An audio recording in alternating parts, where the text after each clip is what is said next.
துரோகம் செய்யும் உறவுகளை சமாளிப்பது எப்படி? துரோகம் என்பது கூடவே இருந்து குழி பறிப்பது. நம் முகத்துக்கு நேரே நல்லவர் போல் காட்டிக்கொண்டு நமக்கு பின்னால் வேறு மாதிரி நடப்பது. முதுகில் குத்துவது என்று பொருள் கொள்ளலாம். எந்த ஒரு மிருகத்துக்கும் இல்லாத குணம் மனிதருக்குள் இருப்பதும் மிகவும் வேதனையானது. ஒருவர் மேல் கண்மூடித்தனமாக நம்பிக்கை வைத்து விடுவதும், ஆனால் அவர் அதை காப்பாற்றாது நமக்கு துரோகம் இழைத்தால் ஏற்படும் வலி மிகவும் கொடுமையானது.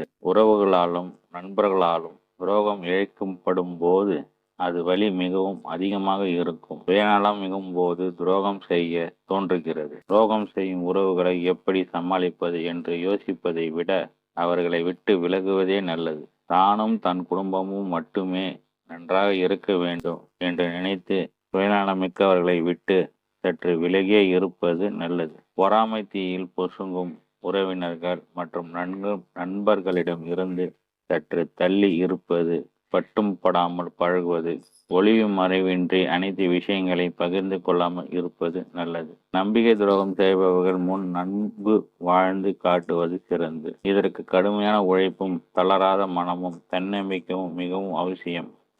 துரோகம் செய்பவர்களை மன்னிக்கலாம், ஆனால் மறக்கக்கூடாது. அப்போதுதான் திரும்பவும் நம்ம அவர்கள் வலையில் சிக்காமல் இருப்போம். வதந்திகளில் ஈடுபடாமல், குறிப்பாக அவர்களை பற்றி மற்றவர்களிடம் எதிர்மறையாக பேசாமல் இருப்பதும் ஒதுங்கி விடுவதும் சிறந்தது. இப்படிப்பட்ட உறவுகள் நம் மன அமைதியை கெடுத்துக்கொள்ளாமல், மன உளைச்சலுக்கு ஆளாமல் அமைதியாக கடந்து செல்வது நமக்கும் குடும்பத்திற்கும் நல்லது.